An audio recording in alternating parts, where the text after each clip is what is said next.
Court-circuit, vendredi 21h sur TV Rogers.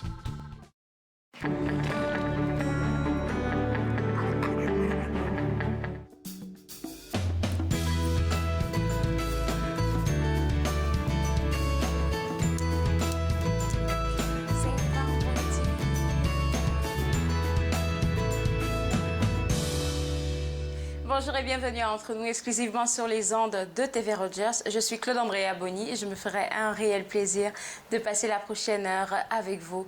Durant la prochaine heure, nous allons découvrir le projet photoreportage du Musée des Beaux-Arts du Canada.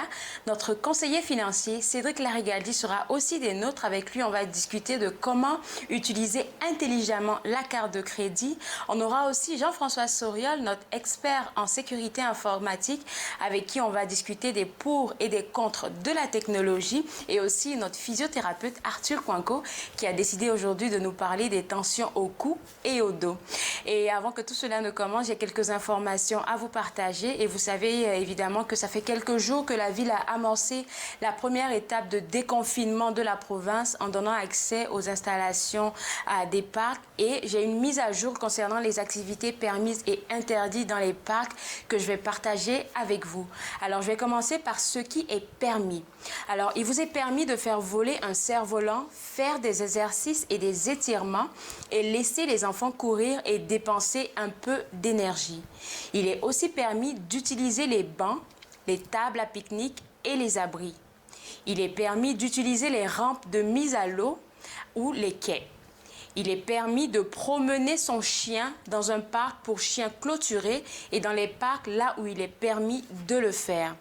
Il est aussi permis d'utiliser les terrains de sport en groupe d'au plus 5 personnes, notamment les terrains de football et de soccer, les terrains de ball, les terrains de hockey-ball, de tennis et de pick-ball. Il vous est aussi permis d'utiliser les plans chaudrome. On va passer maintenant à ce qui est interdit. Alors, il vous est interdit d'utiliser les structures de jeu, les balançoires, les glissades, les grimpeurs et tout autre équipement de parc. Il est interdit d'utiliser l'équipement de conditionnement physique de plein air. Il est aussi interdit de pratiquer des sports d'équipe organisés ou compétitifs. Il est interdit de pratiquer un sport avec plus de 5 personnes.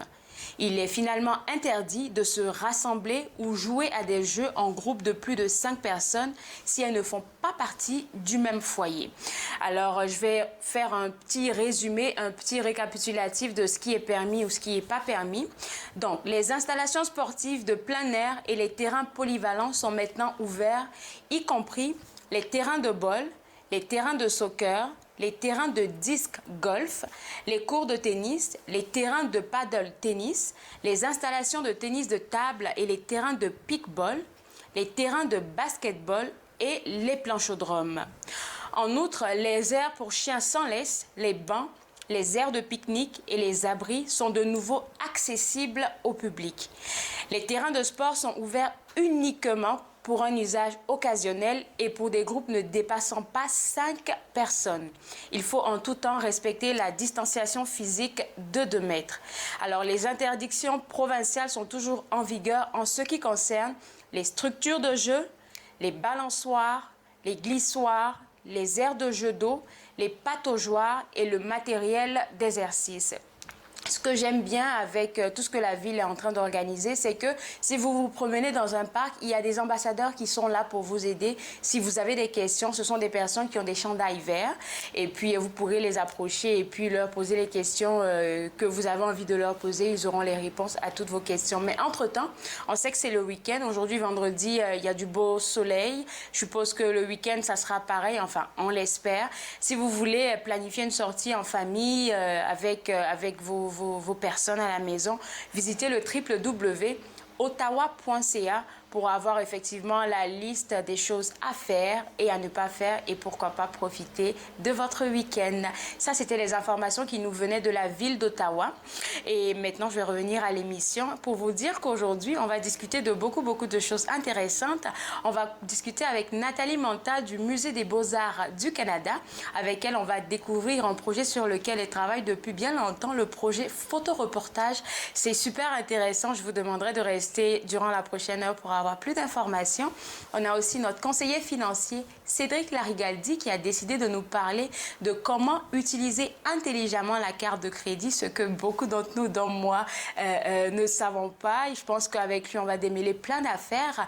Jean-François Soriol, expert en sécurité informatique, a décidé aujourd'hui de nous parler en fait des pour et contre de la technologie qu'on utilise beaucoup en ce moment de crise-là, et plus particulièrement de l'utilisation des Android et des iPhones. Il va peser les pour et les contre de ces deux appareils-là.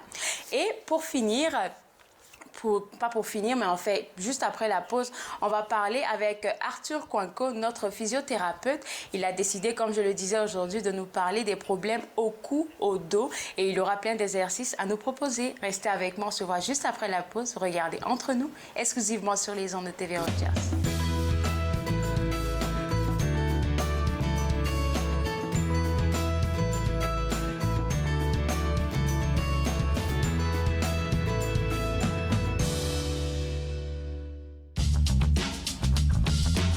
Cette émission est présentée par Télé Ella. Vous êtes enfin aux commandes. Pour en savoir plus, visitez Rogers.com.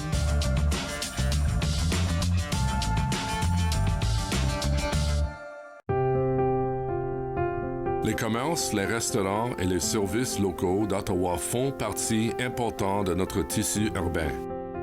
Nous pouvons les aider en ces temps difficiles. Commandez chez eux en ligne, acheter des chèques cadeaux à utiliser plus tard, commander des repas à emporter ou à livrer, démontrez votre soutien sur les réseaux sociaux. S'il vous plaît, faites-le aujourd'hui. En savoir plus, visitez ottawa.ca/acheter local. Je l'ai fait. J'en ai besoin.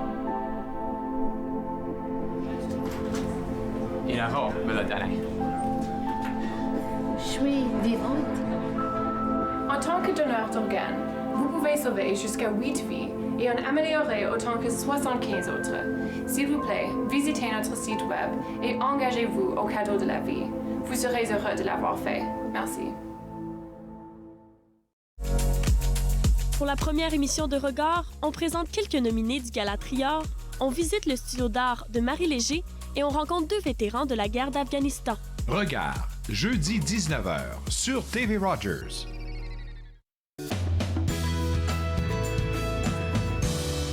De retour entre nous exclusivement sur les ondes de TV Rogers. Comme je l'ai dit avant la pause, on parle avec notre physiothérapeute des tensions au cou et en fait à tout ce qui est relié par l'arrière là, avec notre cou. Et puis Arthur, habituellement on fait une sorte de leçon avec tes petits documents que tu nous montres là. Mais j'aimerais te demander qu'est-ce qui provoque les problèmes qu'on a au cou et au dos? Ben, dernièrement, le monde passe la plupart de leur journée assis chez eux.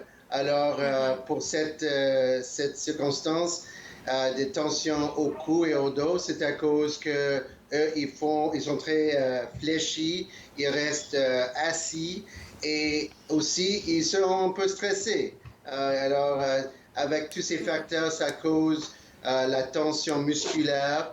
Et aussi, ça peut causer des autres symptômes comme des maux de tête, sensation d'étourdissement, des choses comme ça. Et c'est très important de trouver des façons à se faire des exercices ou des étirements soi-même. Et en faisant ça, tu peux régler ces problèmes à la maison. Tu dis toujours que tout est relié dans notre corps. Donc, si moi j'ai un problème au cou, c'est automatique qu'après je vais avoir un problème au dos? Peut-être c'est relié parce qu'il y a les muscles qui commencent au cou, ça descend jusqu'aux épaules, à l'omoplate et même le bas du dos. Alors, si tu as un problème au cou, il y a une grosse chance que ça peut causer des problèmes même dans le dos aussi. Alors, en faisant des exercices, des étirements, tu vas continuer à faire ces étirements jusqu'en bas du dos. Et puis là, aujourd'hui, tu as des exercices à nous proposer qu'on peut faire facilement à la maison. On va commencer par quoi? OK, parfait. Alors, dans le passé, j'ai montré des exercices à faire avec le cou, comme de rentrer le menton, de faire comme un double menton, comme ça. Ça, c'est un exercice que j'ai montré avant. J'ai déjà montré des exercices que tu prends comme une bande d'élastique, tu mets ça autour de ta tête et de tourner la tête comme ça. La tête, ça, c'est plus des exercices de renforcement. Mais maintenant, plus pour l'étirement et plus pour massage toi-même. Commence avec un étirement simple comme ça. Tu tournes ta tête à droite, ok, et tu mets ton bras gauche derrière toi. Ensuite, tu prends ta tête et tu descends vers le bas comme ça. Je le tiens pour à peu près 30 secondes. Et ensuite, après ça, je relâche. Et ensuite, je fais la même chose avec l'autre côté. En mettant le bras derrière toi, ça juste aide à tirer un peu plus l'autre région, comme l'omoplate et l'épaule. Et en tournant la tête, ça va causer un peu d'étirement comme ça. Alors ça, c'est comme un étirement qu'on peut faire pour le cou. Aussi, je veux te montrer quelques appareils ou quelques outils que la personne peut utiliser chez eux. Alors, je commence avec ça. Ça, on appelle ça le Teracan. Là, c'est mieux de faire une évaluation avec le physio avant, juste pour déterminer que c'est un problème musculaire.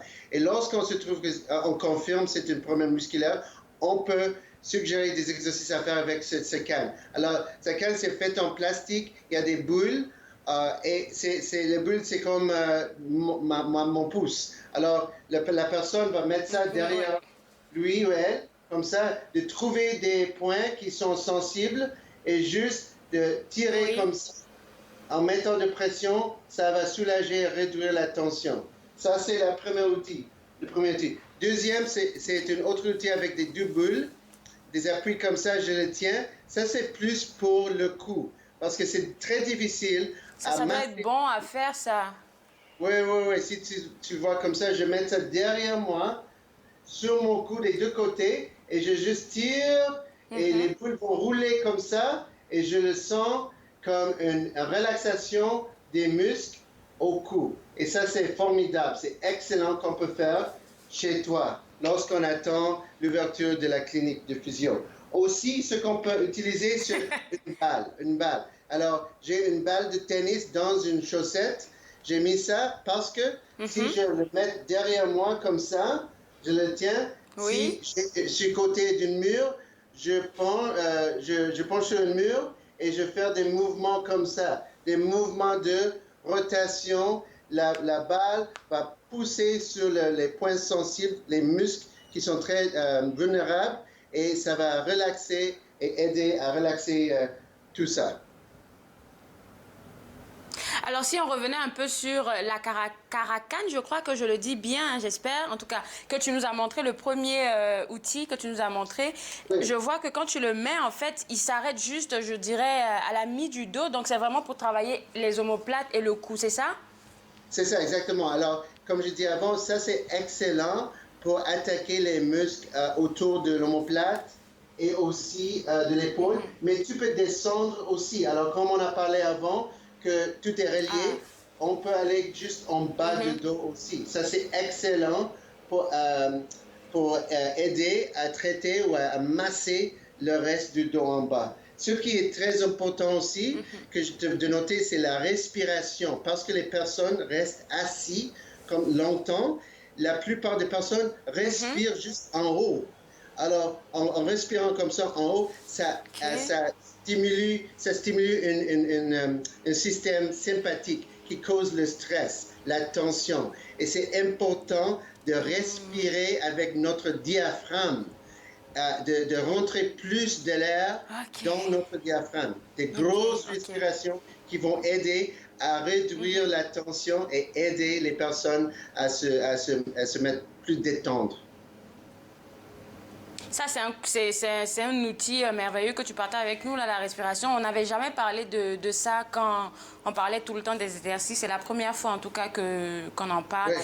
Donc, la respiration, c'est important pour réduire un peu le stress des muscles et tout. On peut utiliser la Caracan, on peut utiliser les boules. Qu'est-ce que toi, tu penses de... Tu sais, il y a je sais pas comment ça s'appelle, là, mais il y a des affaires qu'on accroche à des chaises pour avoir moins mal au dos. Est-ce que ça aussi, tu penses que c'est utile qu'on l'utilise? Oui, ça c'est un outil pour aider avec la courbure lombaire et ça c'est excellent aussi pour juste aider ou donner un peu de stabilité un peu pour la couverture, la courbure de notre vertèbre. Ça c'est excellent pour utiliser dans la voiture ou même dans la chaise au travail. Ce qui est très important aussi, c'est chez vous, c'est pas nécessairement très ergonomique. Alors, de faire une consultation avec le physio pour faire une évaluation ergonomique chez toi, c'est aussi, ça va être très important aussi pour réduire les chances d'avoir les tensions au cou et tout ça. Alors, tous ces outils, toutes ces choses, l'éducation, c'est très important. Les exercices d'étirement, renforcement, tout ça ensemble, tu peux réussir avec le physiothérapeute. Et puis, je pense que j'ai bien pris mes cours avec toi. Il y a aussi, tu sais, tu me parlais une fois de tirer le dos, c'est-à-dire de se mettre un peu en arrière. Ça peut aider pendant quelques secondes. Oui, exactement. Alors, de pencher en arrière comme ça c'est excellent. Oui. C'est comme un investissement de notre santé. Alors, parce qu'on passe beaucoup de temps fléchi, pencher pas en avant, c'est excellent de bouger l'autre direction en arrière. Ça, c'est bon aussi. C'est ça. Ouais. Merci beaucoup, Arthur. Et puis moi, je vais inviter les gens à visiter ton site web. Bon week-end. Bon week-end à toi aussi. Merci. Alors, pour vous autres à la maison, si vous n'avez pas ces outils, là, je suis sûre que Arthur pourra vous aider à les procurer ou même si vous avez besoin d'une consultation, je vous inviterai à le contacter au www.prophysiothérapie.com. On va prendre une pause et juste après, on parle avec notre expert en sécurité informatique des pour et contre de la technologie. Vous regardez Entre nous, exclusivement sur les ondes de TV Rogers.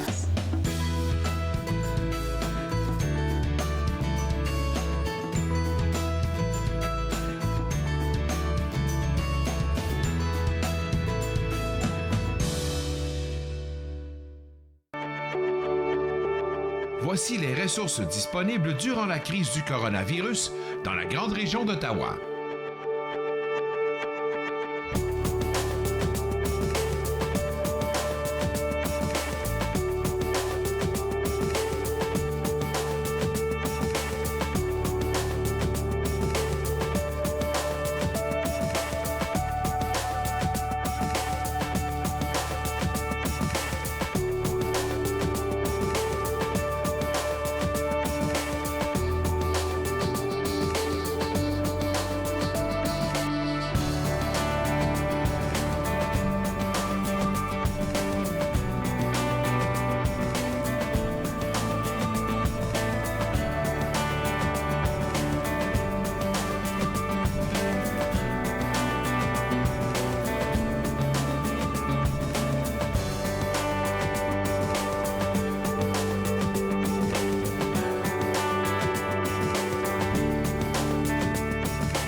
N'hésitez pas à recourir aux ressources disponibles dans votre localité.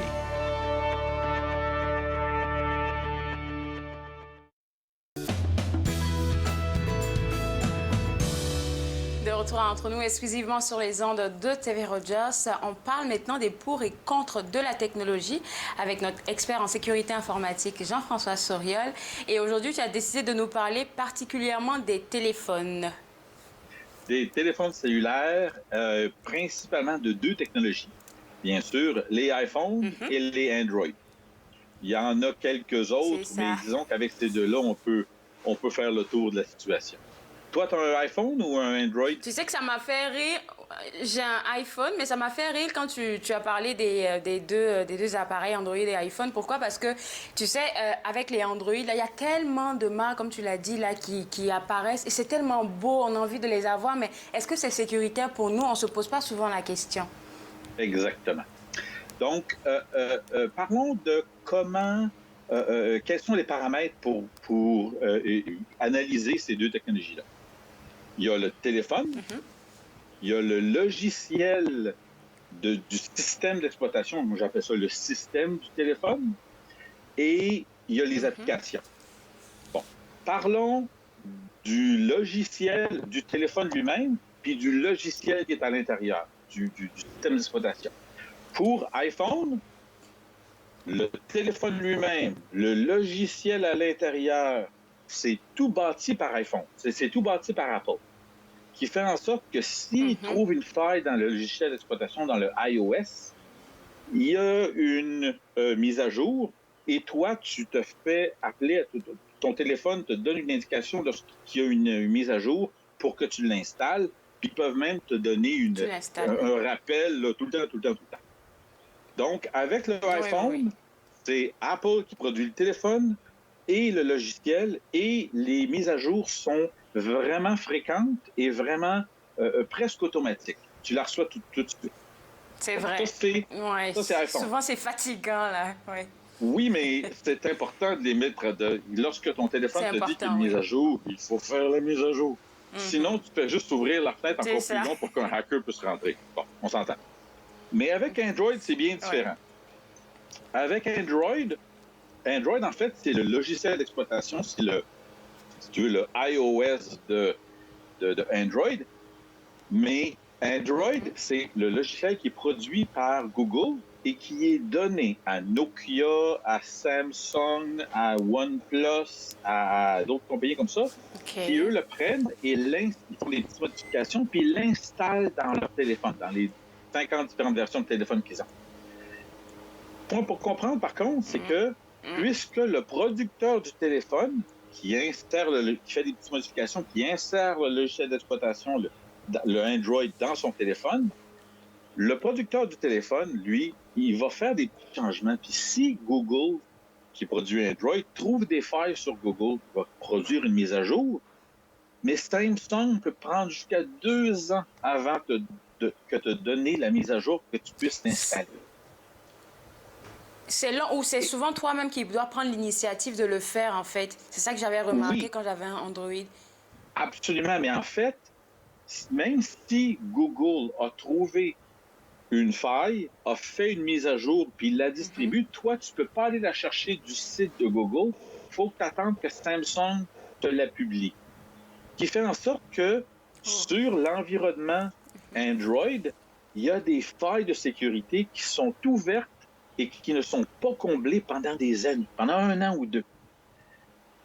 Et donc, c'est ce que tu me demandais, est-ce que l'environnement Android est sécuritaire?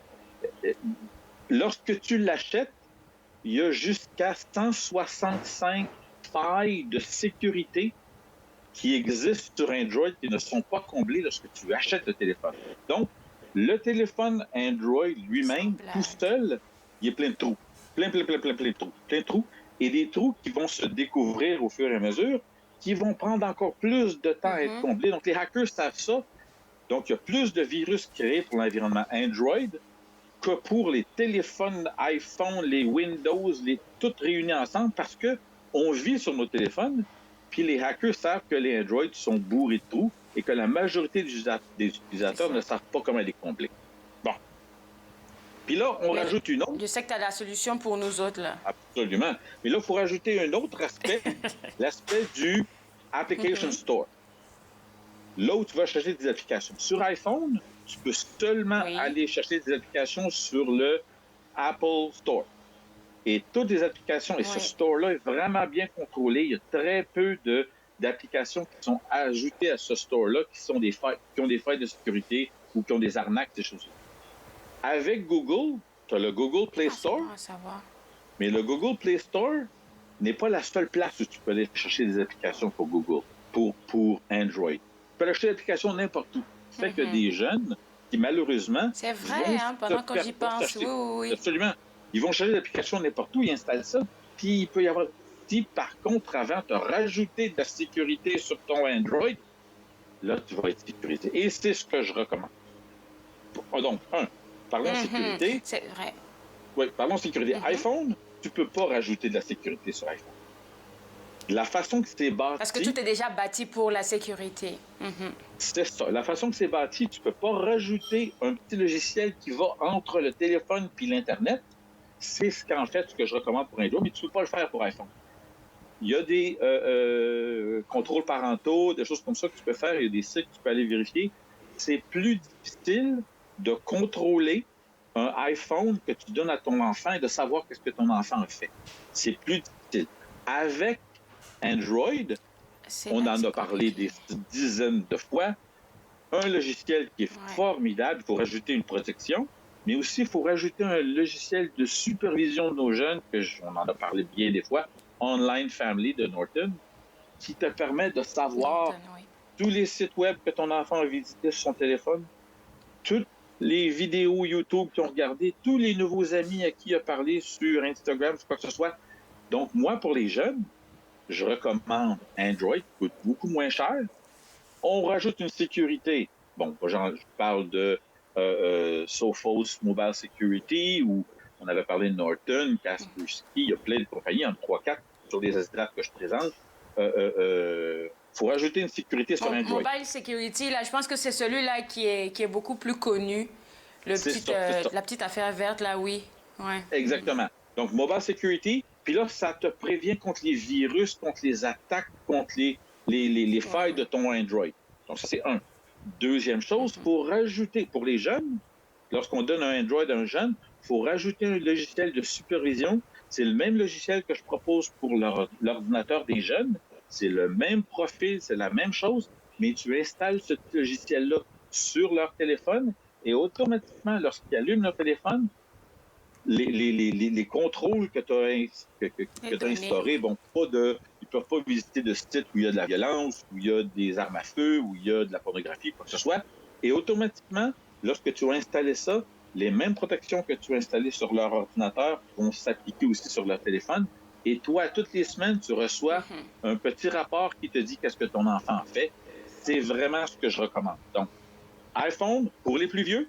Donc, moi, après que mes jeunes aient atteint 14 ans, je leur ai donné des iPhones parce que j'avais moins besoin de supervision. Mon garçon est resté sur Android jusqu'à 18 ans parce que j'avais besoin de le surveiller. Et autiste, c'était nécessaire. Oui.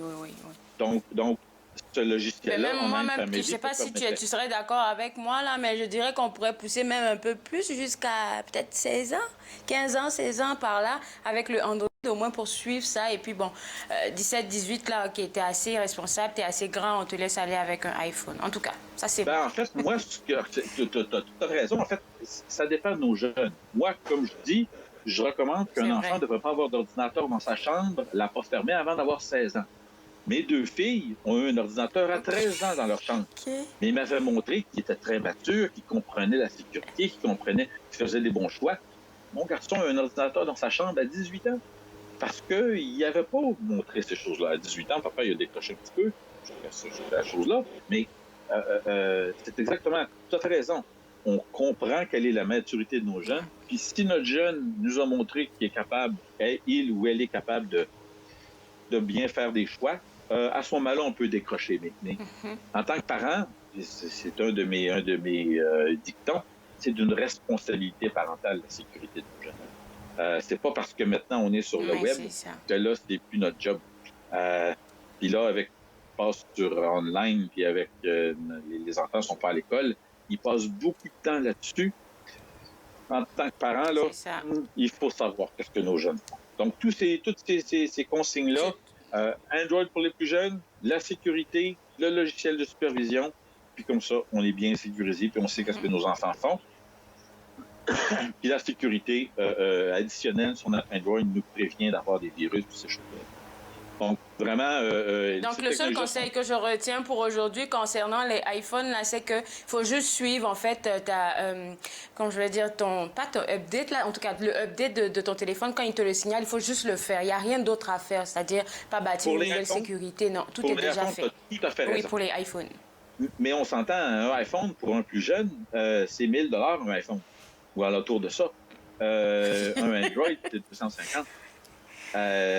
C'est 250, 300, oui. C'est ce que je propose pour les plus jeunes. Ça marche? Est-ce que tu as des informations concernant ce dont on vient de discuter sur ton site web? Je n'ai plus de son. Ah, qu'est-ce qui se passe? Je m'excuse, j'ai perdu le son de mon ordinateur. Attendez, peut-être que je peux rétablir ça. C'est des choses qui arrivent.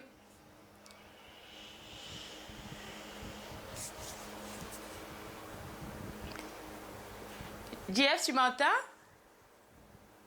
Ah, là, je t'entends. Ah, là, ça va. Alors, je vais partager... C'est bon? OK. Je demandais si tu avais des informations sur ce dont on vient de discuter sur ton site web, parce que je sais qu'il y a plein d'informations déjà Absolument. là-bas. Ce que je fais avec chaque semaine, c'est que je prends le petit vidéo qu'on a fait ici, je le mets sur mon site web, puis je mets des informations sur les choses à aller vérifier, puis les sites web à les capturer. Tu es gentil, merci beaucoup, et puis bon week-end à toi, oui. Bon week-end, profitez de la belle température, il va faire beau toute la fin de semaine. Merci. Alors, pour vous autres à la maison, surtout pour les parents, je vous inviterai à visiter le site web de notre expert en sécurité informatique où vous pourrez avoir une panoplie d'informations sur comment gérer tout ça. www.securitygf.com, c'est le site web de Jean-François Soriol. On va prendre une pause et juste après, on parle avec notre conseiller financier Cédric Larigaldi de comment gérer intelligemment notre carte de crédit. Vous regardez Entre nous, exclusivement sur les ondes de TV Rogers.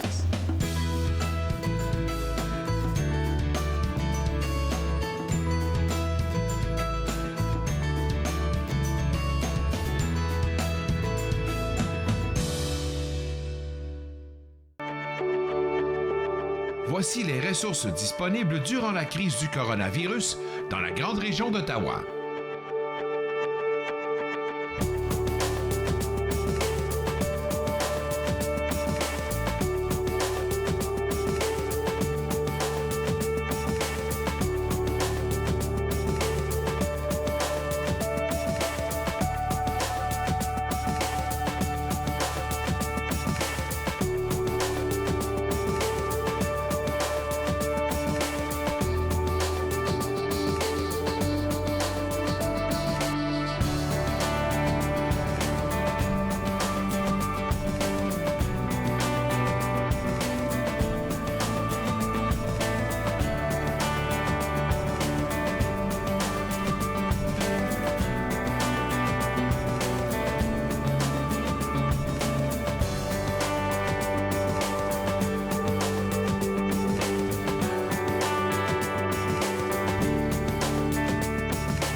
N'hésitez pas à recourir aux ressources disponibles dans votre localité.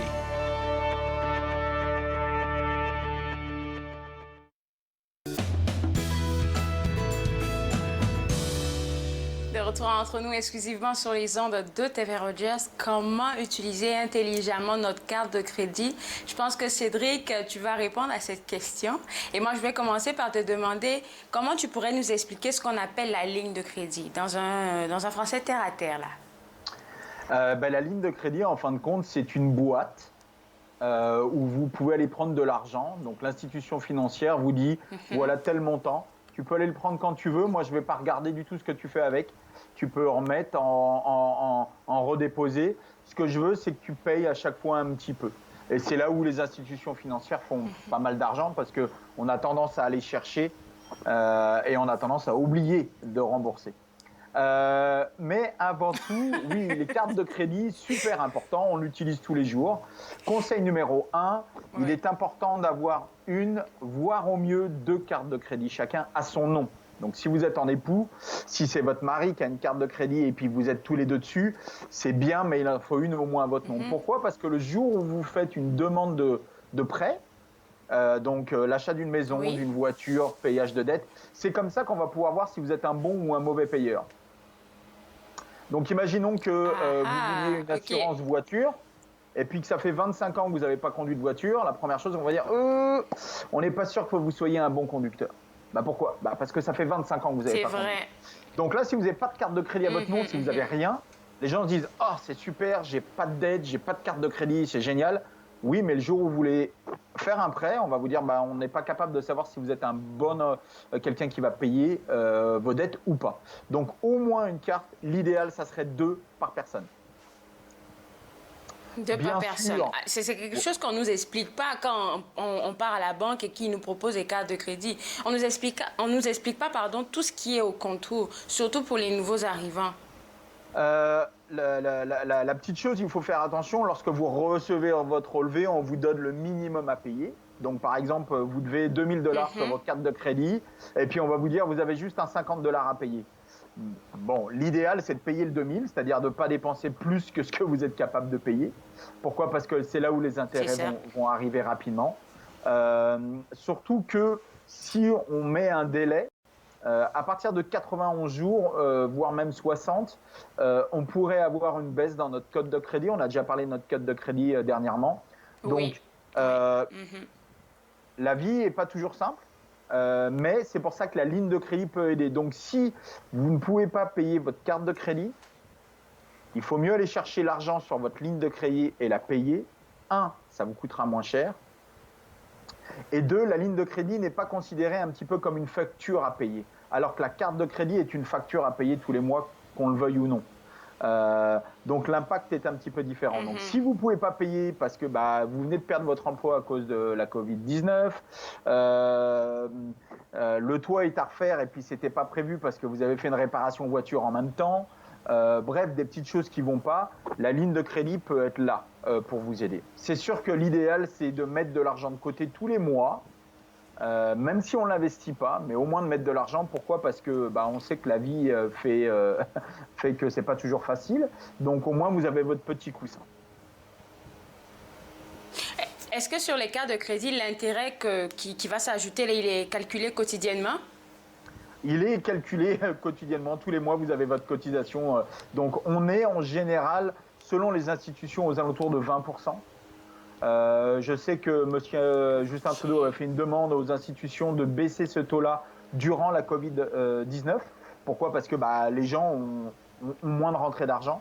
Donc il y a quelques institutions qui ont été d'accord avec ça, mais sinon on est vite à 20, ça peut jusqu'à les 20 ou 30% d'intérêt. Donc vous imaginez, le problème souvent, c'est que les gens qui sont dans des difficultés financières, que ce soit des divorces, des personnes seules à la maison avec des enfants, c'est ces gens-là qui ont le plus grand impact parce que c'est déjà des gens qui ont des difficultés à payer. Et en plus, on leur rajoute entre 20 et 30% d'intérêt. Alors que les gens qui ont de l'argent vont payer leur carte de crédit. Et donc il faut faire attention. L'idéal, c'est d'avoir une petite ligne de crédit à côté. Mais il ne faut pas penser que la ligne de crédit, c'est un puits sans fond. Parce qu'après, on se retrouve avec une ligne de crédit et votre carte de crédit à payer.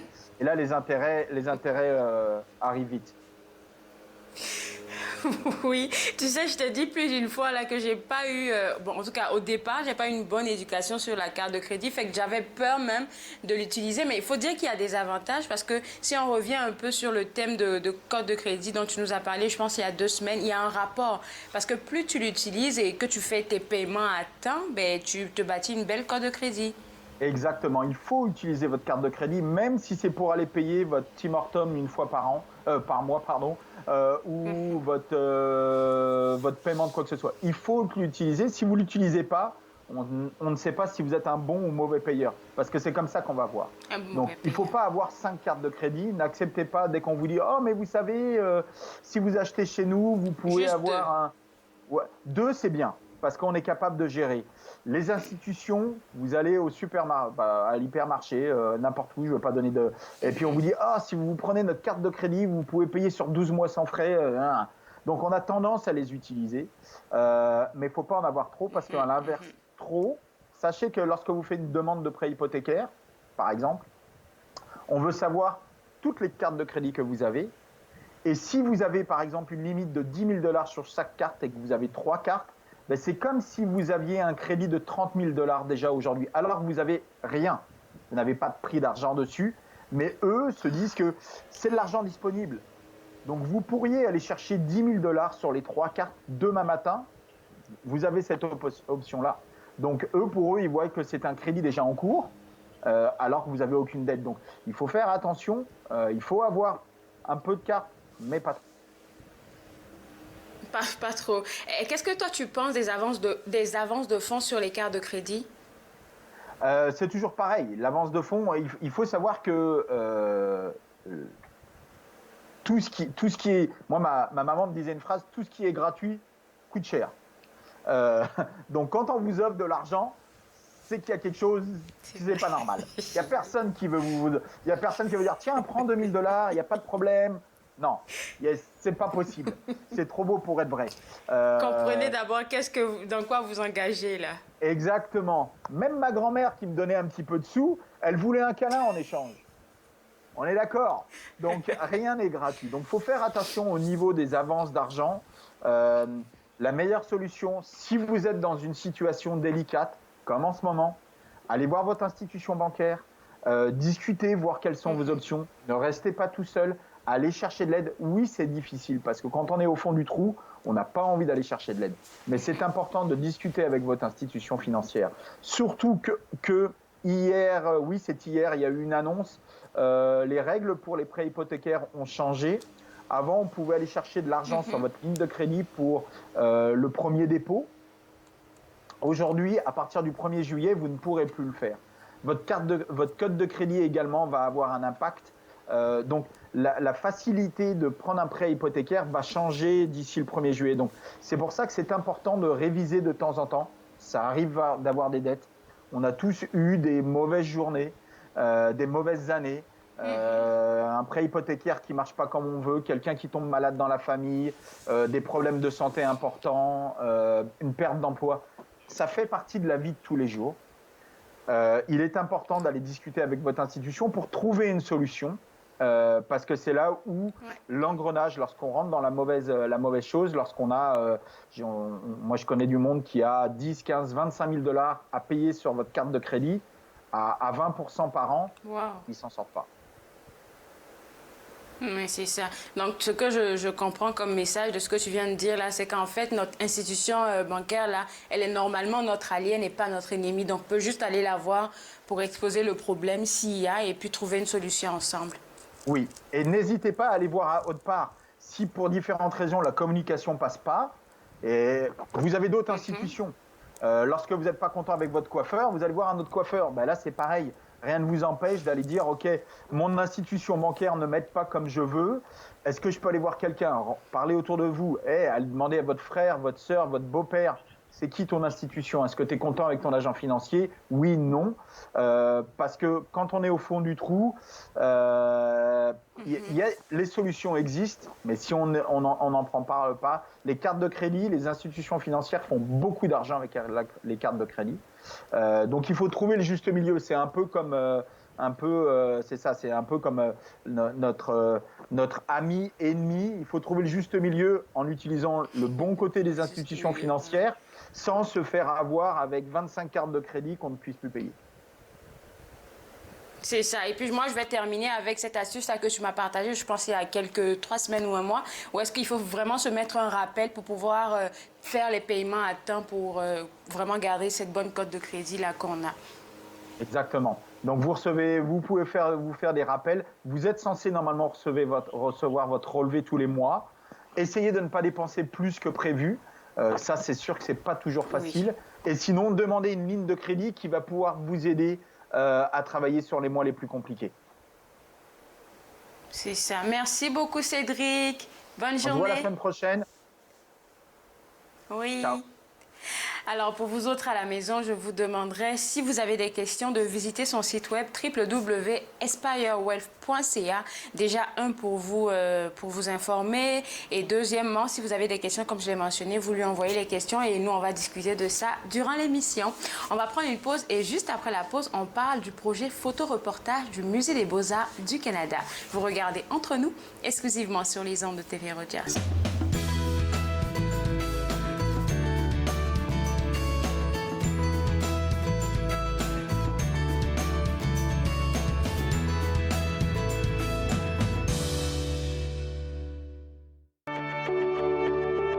Voici les ressources disponibles durant la crise du coronavirus dans la grande région d'Ottawa.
pas à recourir aux ressources disponibles dans votre localité.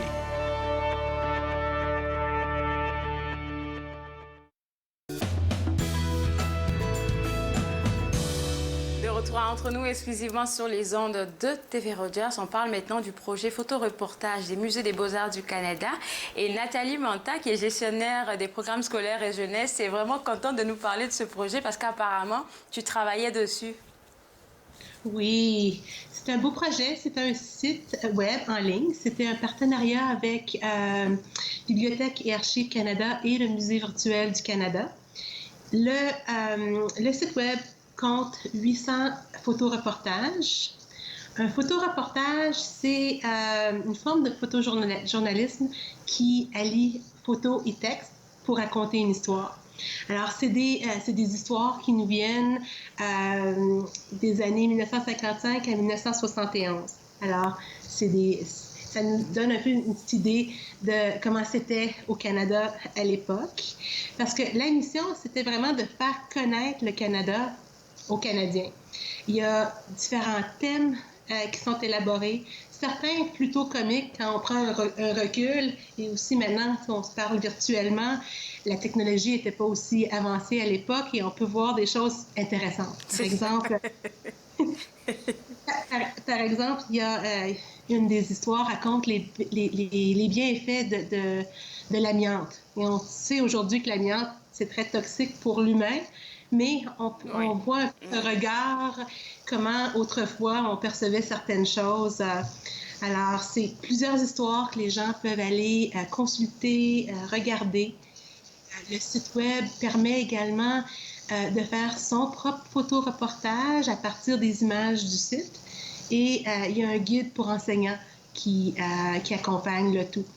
Je dirais que ce site web est intéressant tout autant pour les enfants, les ados, comme les adultes, parce qu'il y a tellement de sujets qui sont explorés, que ce soit la Fête du Canada ou les westerns en Alberta ou les artistes dans le Grand Nord.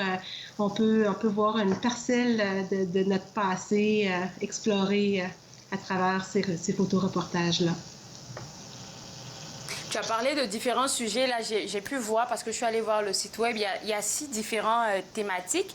Et puis, dans cette thématique-là, je me rends compte que tous les journaux, en tout cas, ils sont quand même bien conservés. Parce qu'il n'y a pas vraiment de... En tout cas, je ne sais pas là comment vous vous êtes arrangé avec Bibliothèque Archives Canada, mais c'est vraiment très bien conservé. On peut bien lire les écrits et tout. Oui, mais on peut voir qu'il y en a certains qui ont jauni, parce que tous les photoreportages qui ont été ont été numérisés pour le site Internet. Mais aussi, je ne sais pas si tu as remarqué, mais en dessous, tu peux accéder aux images, les photos, en fait, qui ont été prises par les photographes.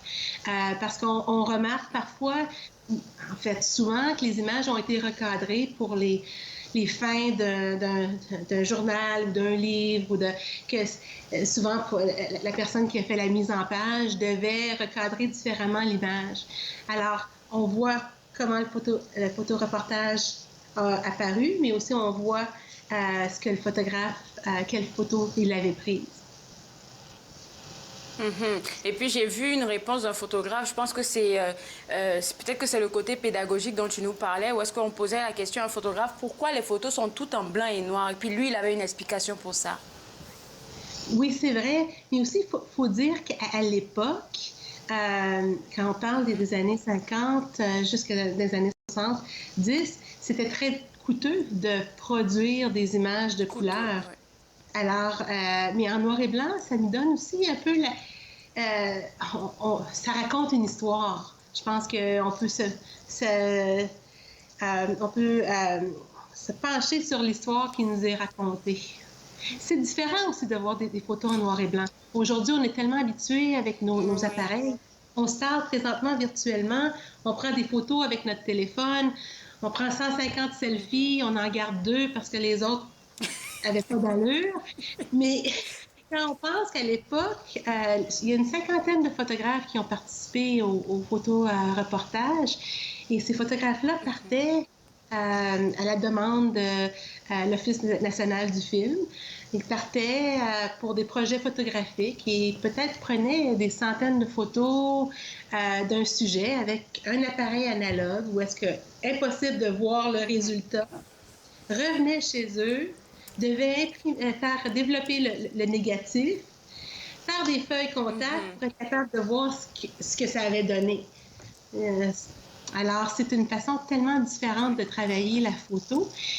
Mais moi, ce que j'aimerais vraiment inviter les gens à essayer de penser à la photographie comme un art. Un photographe, c'est un artiste. C'est une façon de cadrer le monde, d'attirer le regard vers quelque chose de spécifique. Et dans l'appli qui permet de faire des photoreportages, vous pouvez recadrer des images, essayer de voir comment ça change le sens. Simplement, en recadrant une image, on y donne un sens qui peut être autre. Alors, c'est le fun d'y penser. Ce que tu dis là, c'est tellement vrai que les photographes sont des artistes parce que si le monde va visiter le site web qui apparaît à l'écran tout de suite et qui va dans les photoreportages, quand ils vont regarder les photos, moi, qu'est-ce qui m'a frappé? En fait, c'est le regard des personnes à qui on faisait des photos qui vraiment regardaient l'objectif. Tu as l'impression qu'ils sont en train de te communiquer quelque chose. Oui, c'est vrai, c'est vrai. Il y a quelque chose de très beau dans la photo noir et blanc et dans la façon, c'est souvent lié à la sensibilité du photographe, la façon dont le photographe a été capable d'établir un lien avec son sujet. C'est beaucoup d'émotions que les gens pourront peut-être apercevoir si vraiment ils y prêtent attention. Dis-moi, Nathalie, c'est quoi le côté comme ludique pour les enfants? Pourquoi eux, ils seraient intéressés à aller voir ces photoreportages? Mais parce qu'on pourrait, à prime abord, dire « Ah, mais c'est des vieilles histoires, c'est pas à jour. » Mais il y en a plusieurs qui sont un peu comiques. Il y en a une histoire que c'est une maman avec ses canetons qui se promènent sur le bord du chemin. Il y a plusieurs photoreportages qui parlent de faune, qui parlent de technologie à l'époque, toutes sortes de sujets, tant du quotidien que de l'environnement qui entourait les gens à l'époque. Je pense qu'il y en a certains qui nous parlent aussi du 1er juillet, de la fête du Canada. Pour les enfants, ils pourraient peut-être être capables de faire la différence entre ce que eux... C'est sûr que cette année, notre fête du Canada va être très différente des années, oui, c'est ça. des années passées. Mais quelle belle occasion pour regarder le monde dans lequel on est et celui il y a une trentaine d'années, puis d'établir des liens. Les enfants, même les enseignants peuvent trouver des façons d'explorer l'art visuel, l'histoire, la nature à travers ces photoreportages. Il va nous rester moins de 2 minutes, je dirais 1 minute 45. Et si tu nous invitais vraiment de vive voix à venir voir vos expositions virtuelles les samedis après-midi, parce qu'on entame le week-end là.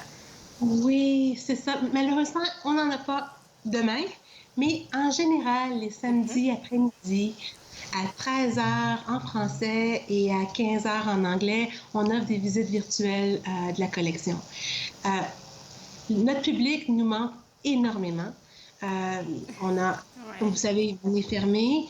Alors, on essaie de trouver des façons d'aller rejoindre le public, d'être capable d'ouvrir nos portes virtuellement pour faire découvrir notre belle collection. On a aussi des activités pour les familles qui sont publicisées sur nos réseaux sociaux. On les appelle nos après-midi créatifs. Alors, des activités de création que les parents peuvent faire avec leurs enfants, des idées pour explorer le monde de l'art. Et je sais que les parents et les enfants, ils aiment beaucoup cette activité créative là, parce que vous en avez tellement au Musée des Beaux-Arts. Mais c'est vraiment très gentil de votre part de mettre ça sur les réseaux sociaux afin qu'ils puissent le faire gratuitement. Merci beaucoup, Nathalie, d'avoir partagé tout ça avec nous et bon week-end à toi. Ça me fait plaisir et bon week-end à toi également. Alors pour vous autres à la maison, si vous avez envie de jeter un coup d'œil au projet photoreportage que moi j'ai vu, franchement je vous invite vivement à aller voir aussi, c'est vraiment très très beau. www.beauxarts.ca, c'est le site web du Musée des Beaux-Arts que vous pourriez visiter. On va prendre une pause et juste après j'aurai d'autres informations à vous partager. Vous regardez Entre nous, exclusivement sur les ondes de TV Rogers.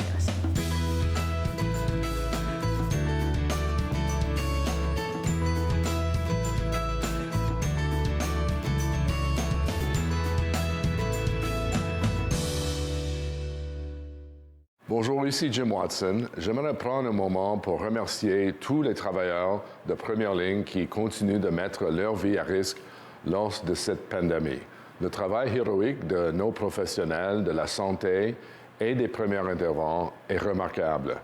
Je suis reconnaissant aux gens qui abandonnent le temps avec la famille pour aider ceux qui l'ont besoin. Je suis reconnaissant pour les gens qui ont été appelés à rester à leur poste pour fournir des biens et des services qui sont essentiels à nos vies. On ne pourrait pas le faire sans vous. Merci beaucoup.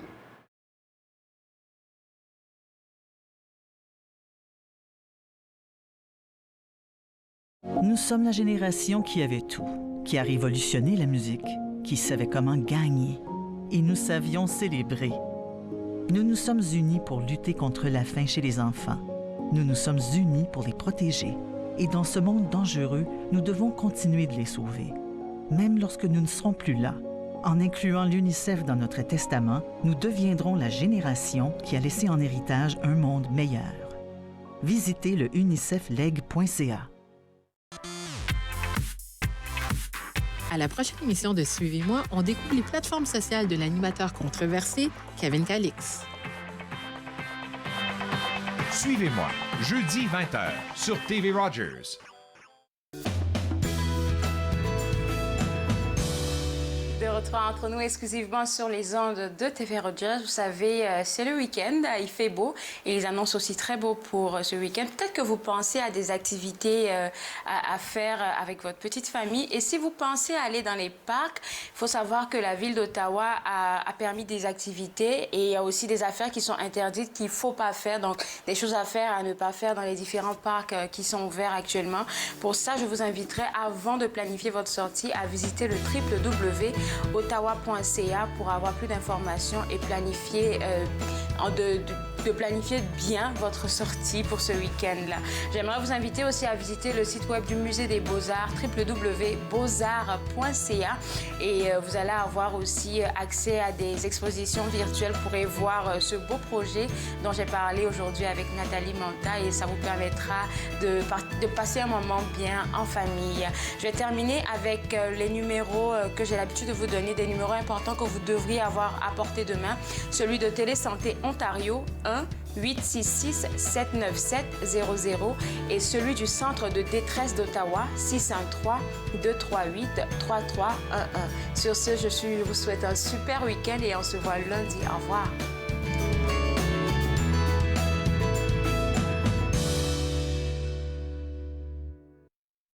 Faites-nous part de vos commentaires en composant le 613-521-2323 par courriel sur Facebook et Twitter.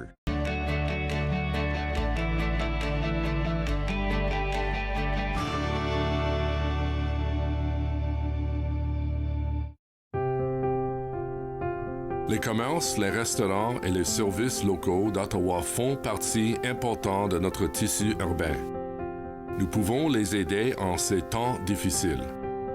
Commandez chez eux en ligne, achetez des chèques cadeaux à utiliser plus tard, commandez des repas à emporter ou à livrer, démontrez votre soutien sur les réseaux sociaux. S'il vous plaît, faites-le aujourd'hui. En savoir plus, visitez ottawa.ca/acheter local. I'm Mallory, and I was walking home one night when an impaired driver hit me. He had been overserved in 2 bars before getting behind the wheel. If the servers would have called him a cab instead of serving him more alcohol, my life would be the same as what it used to be. I think servers play the biggest role in keeping us safe because it's up to them what state the person's in when they leave. Refusing service isn't personal, it's the law.